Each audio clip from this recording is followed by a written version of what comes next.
It's Peter Wright and Kathleen Beauvais in Ontario, Canada, with episode number 55 of the Yakking Show.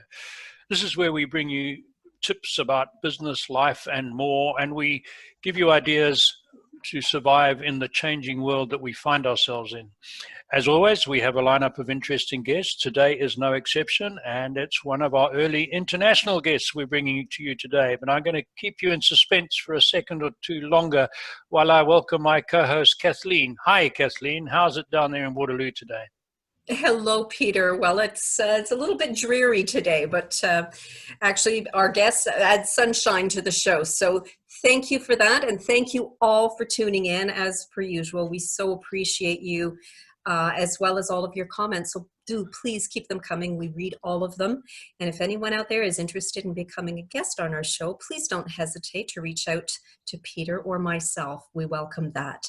And as Peter mentioned, yes, we do have a special guest coming to us from Germany today, and his name is Dr. Stephan Meyer. Welcome, Dr. Meyer. Hello, thanks for having me. Dr. Meyer, you, or may I call you Stephan? Just call me by my first name, that's all right. All right, I'll do that. You have a doctorate in business psychology.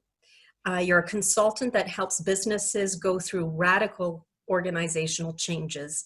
Can you please expand on this and tell our audience a little bit about your background and how you embarked on this career? Yes, certainly. First of all, let me correct this one tiny piece. I have a master in psychology and a doctorate in business administration. Okay. Yeah. And so I did my original studies in business psychology in the 1990s. And at that time in Germany, we still had this other system. So you don't get a master officially, you get a diploma. That's how we called it then. And later on, the university system adapted to the international standards with bachelor and master, etc. And quite rather late in my life, I decided to do a crazy thing, which is getting a doctorate degree.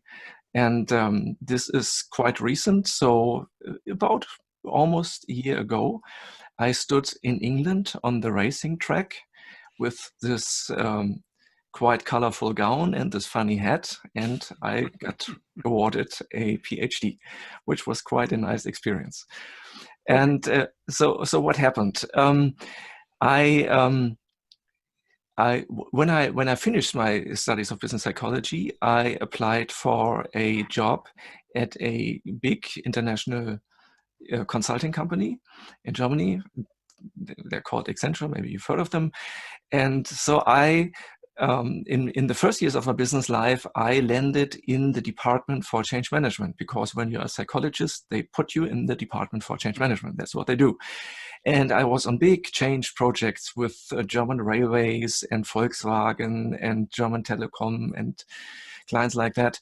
And later on, I became self-employed and continued doing what I've been doing with Accenture. So for around about 25 years, I've been doing change projects, business transformation, or as they call it nowadays, digital transformation, which from my point of view is more or less all the same.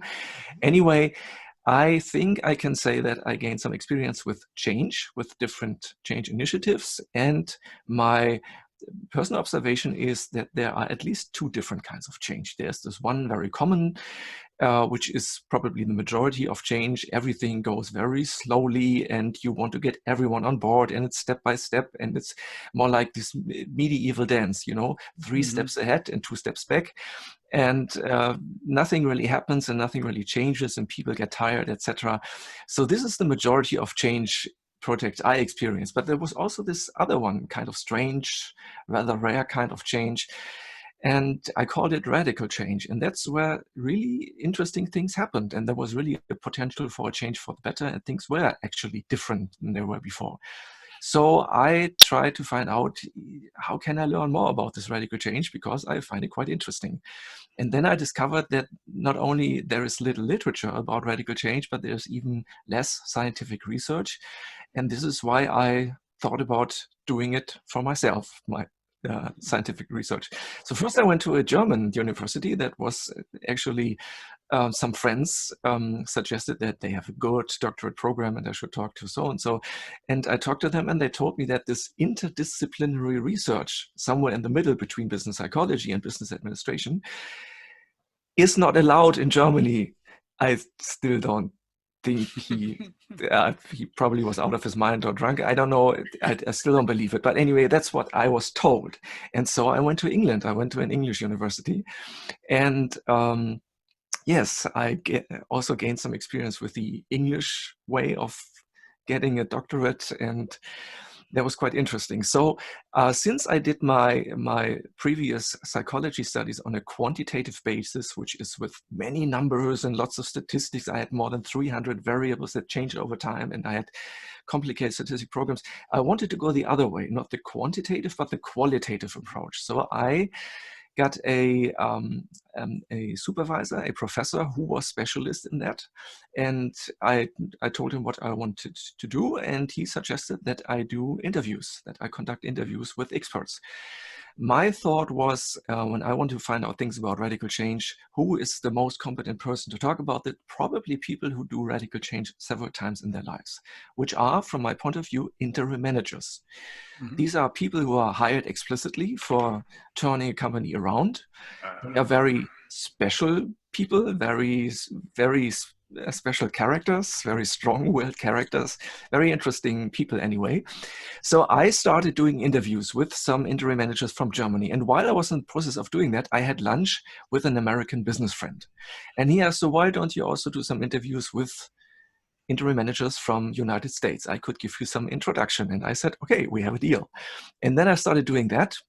And then my supervising professor said, we need a different perspective. You should also talk to some consultants. And I was already on my way to an international kind of research. So I talked to consultants from Canada to South Africa. And then my professor said, you should get an inside perspective, talk to some line managers. And I talked to line managers from England to Hong Kong. And lastly, my professor suggested, I've been talking to all these people from the world of private business. I should talk to at least one person from the government. And in that situation, it was quite practical that the university in England was in the same city as is the headquarters of the British Secret Service. And I talked to one of those guys, an interview that we internally called the James Bond interview. Of course, James Bond wasn't his real name, but if I told you his real name, I had to kill you, so we don't want that. Yeah. And anyway, it was quite interesting. At first, I was rather surprised that he was very much in favor of radical change, but on second thought, what else does Secret Service do, right? Yeah. So it makes perfect sense. Yes, and I had all these interviews and I collected insights and I came to almost 200 different insights I gathered out of these interviews, which is quite a lot and just too many to keep them all in your head at the same time. So I built a tiny framework to condense everything. And this framework I called the Sacred Cow Framework. And of course, it's an acronym. So every letter in sacred and cow stands for something. And also it is a matrix. So it's sacred times cow. In other words, 6 times 3 fields of action. So 18 different leadership challenges. That's interesting. That's what the Sacred Cow Framework. I'm going to jump in. I've heard the Sacred Cow terminology before, and of course I've looked at your website, so I know a little bit more about what you do. But many of our listeners might not be familiar with the term Sacred Cow. And when we talk about exterminating sacred cows, I know obviously it's metaphorical, but we do have some animal lovers that listen to us. So I think we need to put their minds at rest, So just to explain for our listeners and viewers what your idea of a sacred cow. Yeah, let me give some background on that. So my native language is German, and in German language we have a very common metaphor about the sacred cow. And there's actually a scientific background to it. There once was a philosopher named Thomas Kuhn who coined the phrase paradigm shift. And he claims that there is a constant change between 2 phases, paradigm and paradigm shift. So paradigm is when everyone does everything in a very conventional way. There's in whatever trade you look at, there is there are traditions and there are standard tools and there are standard procedures, and everyone follows this kind of standard way of doing things. And then suddenly someone discovers the old ways of doing it are not working anymore. We need something more appropriate, something more fashionable. And then everyone enters this phase of reorientation, and it's very confusing, and experiments are made and many of them fail, and it's total chaos. And at the end of this phase, suddenly people agree on a certain new procedure and certain new tools. So new standards are established. And this phase is called paradigm shift. And when the paradigm shift is over, another phase of paradigm continues until once again, several years later, people get dissatisfied again, and paradigm shift and paradigm, etc., etc. So this whole, this whole change of paradigm shift is metaphorically called the sacred cow. So this is why I resorted to that metaphor. Okay. And of course, you go into on your website, of course, you mentioned about slaughtering the so-called sacred cow, and maybe you can expand on that, just breaking down those barriers, basically. Yes, it's getting rid of the old paradigm that is not timely anymore. In other words, when you discover that the way you're doing things is not up to date anymore, you go into this phase of paradigm shift and try to find newer, more appropriate ways of doing things. That's killing the sacred cow. Right, but there's more to a sacred cow than that, correct? In other words, no animals are harmed in this experiment. Oh, yes. Thank you. I think a lot of people would be relieved by that. But there's a saying that I've come across often that culture trumps strategy every time. And I think a lot of the sacred cows that you talk about are part of the culture of the organization, correct? And yes, exactly. I actually had this experience when I was in a project with German Railways. That was in the 1990s.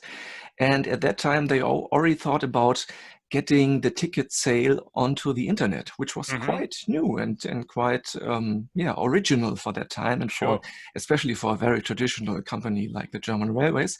So already in these times, I was a tiny cog in the wheel of a gigantic project where we made this possible, selling tickets on the internet.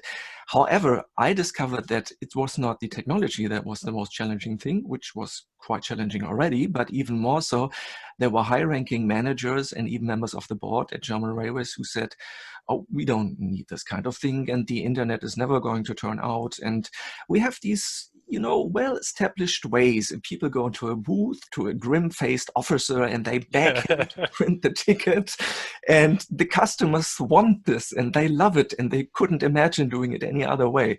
So many people thought that way, and that was a much greater challenge to somehow still perform the change with all these people on board. Right. And do you work with smaller companies? Occasionally, yes. And do they have the same sacred cow problems as larger corporations or organizations do? They do, and good people, good employees are actually, they know about it and they're sick of it. For example, I had a project with a medium-sized family business, already 100 years old, and they had the tradition of selling healthcare gadgets via the health insurance. So health insurance means there are standard products and there are standard margins. So the project shouldn't get too expensive. But this company had very good engineers, and they thought, we also want to do something that is absolute state of the art, the most innovative things you could think of. And they developed 2 or 3 of these products, but of course they are extremely expensive. You couldn't sell them via the health insurance. So I helped them build up a new department that's called premium products. And this department is aimed specifically at high net worth individuals. So people who pay for themselves directly, and they needed different salespeople, not the ones who are used to talking to the health insurance, but the ones who are able to talk to wealthy customers. And so also in this situation, we had a family business who just got tired of their sacred cows and wanted to move along a new way. New way, yeah, interesting. Tell me, with all your interviews that you did and all your traveling and all your work consulting with so many different organizations, do you see a lot of managerial differences between Europe and North America? I don't know so much about the way things are managed in North America. The difference I noticed with my interviews with both interim managers from the States and from Germany is that the German ones much more complain about red tape, about governmental rule, about how easy it is to do something that could be considered illegal later on. So the American interim managers I talked to seemingly were not so much worried about this. Maybe they are, but this doesn't seem to be so much of an issue over there. This is the experience I had. So we have lots of government and lots of laws that people just cannot comprehend because there's just too many of them. And this is probably one part of the problem. So Stephan, if I'm the leader of a major organization, how would I know that I could use your help? How would I know? How would I look at my team or look at my organization and realize, we need to bring you in? Yes, of course. That's a very good question. So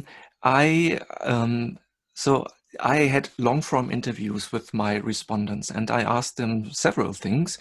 And one of the questions, or probably among all the questions I asked, there was one question that I consider to be the most interesting from my personal point of view, which is, does every organization need a radical change now and then? Because if the answer to this is yes, then we should rethink how leadership is working, because currently radical change doesn't play a major role in how we think about leadership. So anyway, I asked all these people about, do they think if radical change is something every organization should do on a regular basis? And I would have loved if everyone would have given me the same answer. This doesn't happen. It's science. So there's a divide in the answers, but it's a divide right through the middle. So one half of my respondents said, yes, they believe that every organization should change radically, maybe every few years, but preferably before the crisis hits you. You need this in order to survive on a long-term basis. So this is one half of my respondents. The other half of my respondents said, no, not necessarily, only under certain prerequisites. So I asked, what are these prerequisites? 3 of them I heard. So first of all, change in legal requirements. You have a business model, suddenly it becomes illegal. That's a good reason for radical change. No one would disagree about that. Secondly, a progress in technology. So in most cases, it means you have competitors, and somehow in the eye of your customers, your competitors look more modern than you do, because they use these new tools and you use the old tools. And this is also a good reason to change. And this is everything that currently is dealt with under the label of digital transformation. So we are probably in an era where this is a major thing to talk about. So these are the 2 reasons. And the last reason is events of higher power, such as a pandemic or something like 9/11 or something like this. These are events that happen very rarely, but when they happen, there's lots of change going on. So depending on what your belief is about radical change, either you say, well, every organization needs radical change anyway, or you say only under certain circumstances. Some of them may be valid right now. And let me add this. So if someone says, radical change, yes, change, okay, everything is changed and nothing is as continuous as change, an old saying, but radical change, we don't really need this. And then I say, oh, really? So imagine for a minute, you are the new Prime Minister of Britain. And in a phase of modernization and international standards, you think about switching the traffic from driving on the left side to driving on the right side, because that's what everyone else in continental Europe is doing. So you think, we should do this. And I feel responsible for this as the new Prime Minister. However, we have to get everyone on board. We have to do this gradually. So first day, only trucks drive on the right side of the road. Second day, also buses. And lastly, on the third day, everyone drives on the right side of the road. And everyone can easily see this is never going to work. So obviously, there are situations where radical change is the most reasonable approach. And this is what I'm talking about. And since I discovered this kind of insecurity by some clients if they need a radical change or not, I developed the sacred cow canvas, which I would like to talk you through right now. It's a good example of how you can make up your mind whether you or your organization need a radical change right now. Please go ahead. Go ahead, yes. Yeah, so the cow canvas consists of 6 fields of decisions, and you walk through them one by one. And when you finish the last one, you have a better picture of whether you need a radical change right now or not. And I am going to do this with a specific example. The example is from my childhood in the 70s and 80s. That tells you how old I am. In those times when you wanted to listen to your favorite music, it was quite hard in Germany because their music television hadn't been invented yet. The music on the radio, in most cases, was quite awful. So what do? You go to a record store if you already know what kind of music you prefer to listen to. You would buy one of these large black vinyl records with your favorite band or your favorite singer. And with that record under your arm, you would run home to your living room because that's where the record player is at. Right. You put the record on the player and you would start. And now I can see how the older part of your listeners get a warm feeling in the heart because I remember this thing as well. So this is what happened in those days. And now if you do this in Germany, there was also the awareness that although there were different brands of record players, there was one that was considered the #1 brand, kind of the Mercedes of record players. And that was the brand called Dual. And you might wonder, if they once were the premium brand of all there was, why aren't they around anymore? Because they went bankrupt and somehow disappeared. They could be the leading music provider, if not in Germany, maybe even in the entire world, the leading music provider as an internet store, as a streaming store, whatever. You know, they could still be around, but they aren't. So what happened? And I claim it has to do with them not caring about the sacred cows. So if I would lead them through the sacred cow canvas, it would go like this. The first field in the sacred cow canvas is what the customer gets. So if you buy a product at Dual, what do you get? You get a record player. That's quite easy. By the way, the last field, field number 6, is what the customer should get. This is where we're going to land, but step by step. So what the customer gets is a record player. Second step, what is your sacred cow? In other words, who do you think you are? So if you would have asked the employees of the company Dual, who are you? Well, we are in the record player business because producing record players, that's what we do around here. Step number 3 is the taboo. The taboo is what everybody knows and nobody dares to talk about. So if you would ask the employees, do people really need a record player? Well, yes, but honestly, they don't want a record player because it takes up space. What they really want is their music, and the record player is the only way for them to get to their music. But if we think about it on a long-term basis, the record player at the moment is the most appropriate way to getting at their music. But there may be a time when there's a more fashionate, a cheaper, a faster, a more elegant way of getting to their music. And this might be a time when people don't need the record player anymore. But right now they need the record player. This is the taboo. And this is why we don't talk about it, because we want this situation to stay as long as possible. Right. So this is step number 3. Step number 4 is the essence or the realiness. There is a German philosophical word. It's called Eigentlichkeit, which is really hard to translate, but probably the essence of it would be an appropriate term in English. So what's the essence behind it? The essence means, okay, so people buy a record player, they want to listen to music, but why do they want to listen to music? And I claim because music makes them feel good. Because when I don't feel good, I listen to 2 of my favorite tunes and I feel better already. Or in the morning when I'm not quite awake, I listen to something with the rhythm and I'm more awake. So that's how it works for me. And so we could say that the essence behind all of it is making people feel better. And then we get to step number 5, which is the radical change, which is the opposition to the sacred cow. The sacred cow is we are in the record player business, and the radical change would be we change who we are. We are not in the record player business. We are in the business of providing music so that people can feel better. Yeah, it's the music business and it's the feel better business on a broader range. Right. So we come to step number 6, what the customer should get. What the customer get is a record player. What they should get is music so they can feel better.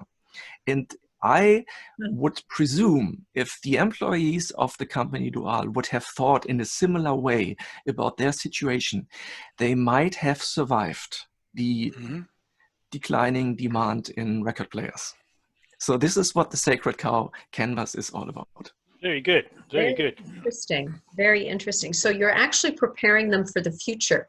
But at the time, the only viable option for consumers to hear music was through the record players. So how would you project that far ahead to say that they're, because of technology would introduce something new, a new platform for playing music, but we don't know what that is yet. It's an unknown. Yes, I would say it's an entrepreneurial decision to think about that. And there are different ways of looking at it. I once had a customer in the finance industry, and they had a product that was obviously going downhill. There was a declining demand because people got used to doing things via the internet, and the more people are on the internet, the less people would buy their product. And there was a member, a head of the board, who said, "Oh, we have to think on a long-term basis. We have to develop a new product that is more up to date." But the majority of members on the board said, "No, we have made enough money, and if the company is going downhill, that's quite all right. We are going to downhill as well. And if there's no demand anymore, we're going to close the company because we are all satisfied. We have made enough money for the rest of our lives. That's okay with us." So if they would have asked the employees, they probably would have told you something different. Sure. But I mean, it's an entrepreneurial decision. If you say we're going to close down the company, that's our decision. Okay, fine. You have to respect that. But there may be entrepreneurs who say, no, we want to stay ahead of our game and we want to provide a future for our employees. So if one business area is shrinking, we are going to establish another business unit that is growing to compensate for that. And this is how other people would react. And they are in desperate need of taking a constant look at their sacred cows. Right. I would imagine right now there's three industries I can think of that need to think about radical change, and that would be the airline industry, the cruise ship industry, and the hospitality industry in general. So would you agree that they all need to do some serious changes if they want to stay in business? Yes, also a very German point of view, but currently we have probably a similar situation with the car industry. Yes. And the broader subject is mobility. So people need to get from A to B, but how do they do that? And there's currently some radical change going on. Yeah, sure. We are getting towards the end of our time, Stephan. So I think it's important that you tell our listeners and our viewers how they can contact you should they need to look at their own sacred cows in their organizations. Yes, certainly. 3 ways of finding me. I have a Twitter account with 5 daily pieces of advice about radical change under the label Stephan_Meyer. I'm sure we're going to put a link on. We will put it on, for sure. Certainly. The second thing is I'm quite active on LinkedIn. You can find me there as well. I have a very often name. So if you just type in my name, you're probably not going to find me. But if you type in my name with sacred cow or Google it or whatever, that should be an easy thing to do.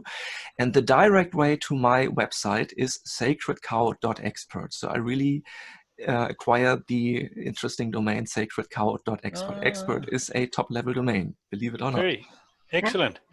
Well, that's great. And those links will be in the description, and there will be captions for the video viewers on the bottom of the slides. We have another minute left. Have you got a message for perhaps entrepreneurs who are watching this, who are sitting there wondering how they're going to survive this whole coronavirus pandemic? In a couple of words, what's your message to small entrepreneurs right now? I would suggest take a look at your sacred cows. The less sacred cows you have, the bigger is your chance of survival. Right. Excellent. And you Good work advice. with people all over the world. I do, yes. Excellent. I have an American high school diploma and a British doctorate.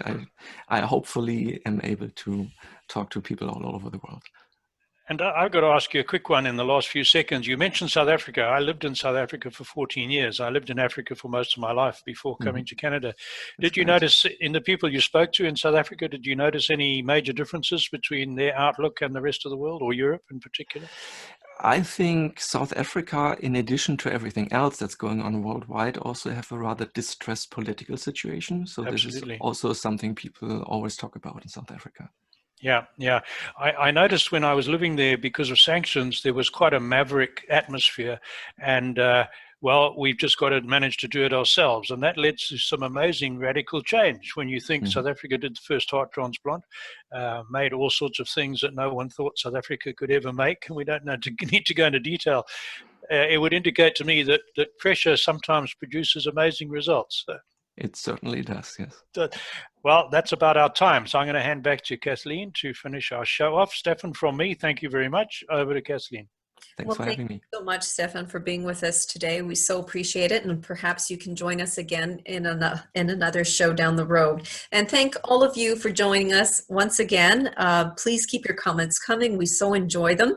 And if anyone out there is interested in becoming a guest on our show, please do not hesitate to reach out to either Peter or myself. So until next time, we'll see you again. Take care.